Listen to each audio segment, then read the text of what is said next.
जी सिर्फ इतना सा जानना चाहेंगे, काफी समय आपको यहाँ 2 महीने बिताने पड़े, क्या लगता है पहले आपको पता था कि ऐसा तुम्हारे साथ होने वाला है? पपला के बारे में कितना जानते थे आप?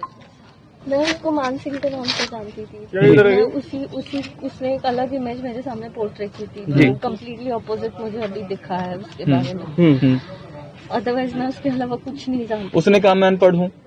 हाँ, वो पढ़ा लिखा नहीं था, ऐसे कहा था उसने। पढ़ा लिखा नहीं था और दिल्ली में रहता था, ऐसी सब बात बताई। बस उसके पेरेंट्स के लिए ये कि वो गलत सिचुएशन, जो भी सिचुएशन थी उसमें गलत भी चुना है उसका। बस यही आपका विश्वास ब्रीच हुआ, धोखा हुआ है। पर क्या गया?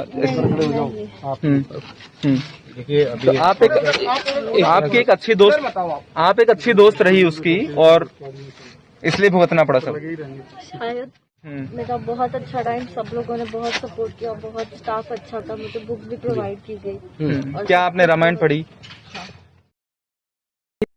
पहली बार कैमरे के सामने आई जिया ने अपनी प्रेम कहानी को लेकर खुलकर बात की है। जिया ने बताया कि पपला सुबह शाम पूजा पाठ करता था और उसकी इसी सादगी के कारण मैं उसकी तरफ खींची चली गई। अब आइए जानते हैं जिया की जुबानी पपला की प्रेम कहानी। जिया ने बताया कि मैं महाराष्ट्र कोल्हापुर के एक जिम ट्रेनर थी। पहली बार पपला से मेरी मुलाकात पिछले साल 13 दिसंबर को हुई थी। उसने अपना नाम मानसिंह पुत्र हरिश्चंद्र यादव बताया था। पपला ने कहा था कि वह दिल्ली का रहने वाला है और बिजनेस करता है। उसने बताया था कि वह लॉकडाउन की वजह से कोल्हापुर में फंस गया है और फिर कुछ दिन तक जिम में ही थोड़ी बहुत कुछ बातें होने लगी। एक दिन उसने मुझे खुद ही जिम खोलने की सलाह दे दी। पपला ने कहा कि रुपयों की व्यवस्था वह कर देगा। इसके बाद से हम दोनों में नजदीकियां बढ़ने लगी। जिया आगे कहती है कि पपला किराए कमरे में रहता था, लेकिन उसका रहन सहन बहुत अच्छा और सादगी भरा था। उसने बताया कि वह सिर्फ 5वीं पास है। मैं भी तलाकशुदा थी। मेरी पहली शादी 2014 में भोपाल में एक नॉ फैमिली में हुई थी, लेकिन पति का किसी और लड़की से अफेयर था, इसी वजह से मैंने उसे तलाक दे दिया। इसके बाद कोल्हापुर में मैं एक जिम ट्रेनर बनकर रहने लगी। जिम में मुझे हर महीने करीब 30 से 35 हज़ार रुपये मिल जाते थे। इसके साथ मैं बॉडी बिल्डिंग कंपटीशन की भी तैयारी भी करती थी। जिया आगे कहती है कि मैं 13 दिसंबर 2020 को पपला से मिली और इसी साल 28 जनवरी को पपला के साथ पकड़ी गई। उसी रात को मैं पपला के किराए के मकान पर थी और रात करीब 12 बजे पुलिस पहुंचती है। जिस कमरे में हम थे उसकी बाहर से कुंडी लगी थी। इसके बाद पुलिस ने दोनों गिरफ्तार कर लिया था। तब तक मुझे नहीं पता था कि यह क्या हो रहा है। उसके बाद पुलिस से पहली बार मुझे पता चला कि पपला एक बड़ा अपराधी है। मैंने पहली बार पपला का यह नाम सुना था।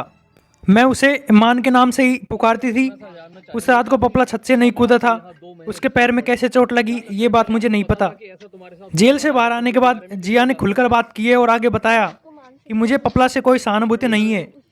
पपला ने मुझसे सब छुपाया है। मुझे झूठ बोलना पसंद भी नहीं है।